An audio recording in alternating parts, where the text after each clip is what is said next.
अस्सलाम वालेकुम। ये पार्ट 23 है, 22 की कंटिन्यूटी है, जहां पे हमने इख्तिताम किया था मस्जिद की इंतजामिया उनके ऊपर भी एक बड़ी पकड़ हो सकती है।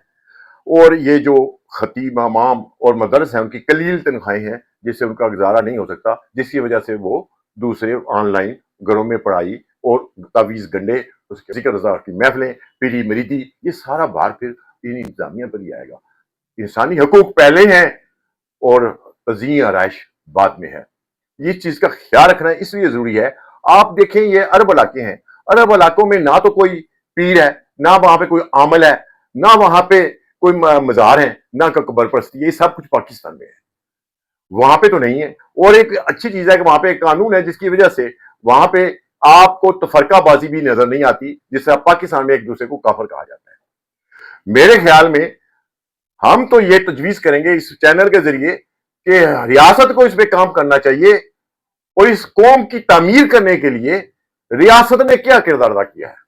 रियासत ने कौम को अपने हाल पे छोड़ दिया है, इसीलिए इस मुल्क में इतनी ज्यादा ये दहशतगर्दी भी है और इसी वजह से गुर्बत है, अफलास है, इसी वजह से मिलावट है, ये सारी चीजें हैं। इसके ऊपर कौम की तामीर करने की जरूरत थी। जिन लोगों की तामीर करने का फर्ज बनता था अल्लाह के अहकाम के मुताबिक, जिन्होंने इसका अलम उठाया हुआ है, वो फिरकों में बटे हुए हैं और वो अपनी अपनी फिरकों की किताबों में एक दूसरे को काफिर करार दे रहे हैं और ऐसा ऐसा झूठ बोल रहे हैं कि जिसको ऐसा महसूस होता है कि जैसे इनका आखिरत पर यकीन तो कामिल है ही नहीं।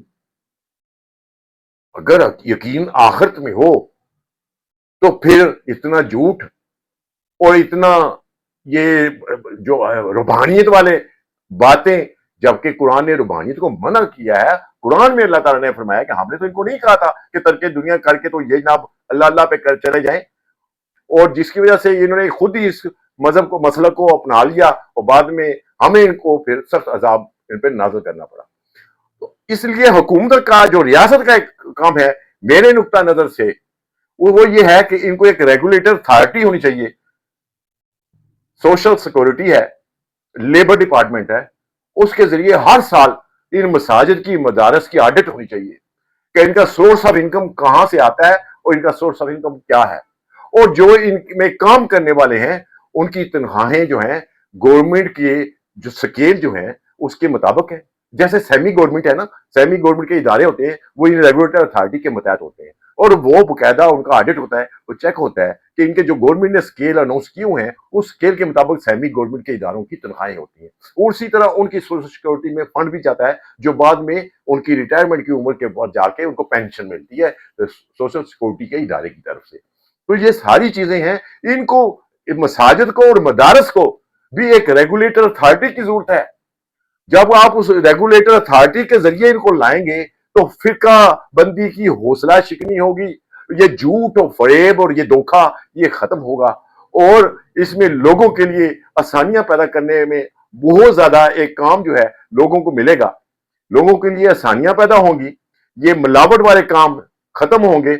और जब किसी को पता होगा कि किसी खतीब की इमाम को मदरस के साथ कोई कम तनख्वाह मिल रही है तो वो कोर्ट में जाएगा, लेबर कोर्ट में जाएगा, उसे इंसाफ मिलेगा। और इसी तरह जब उसको पता होगा कि मुझे कोई किसी इल्जाम की बुनियाद पर निकाला जाता है तो वो भी अपनी अपील कर सकेगा कोर्ट में और उसमें वहां से इंसाफ मिलेगा। जब उसको आप एक रेगुलेटर अथॉरिटी के नीचे लेके आएंगे फिर जाके मामला ठीक होंगे। पाकिस्तान में अगर कौम की तामीर करनी है, अगर पाकिस्तान में फिरका बंदी की हौसला शिकनी करनी है, अगर पाकिस्तान में मिलावट का खात्मा करना है तो फिर यह जरूरी है कि दीनी जितनी भी मसाजिद और मदारस हैं इनकी रेगुलेटर अथॉरिटी होनी चाहिए। मिलते हैं अगली वीडियो में। अस्सलाम वालेकुम।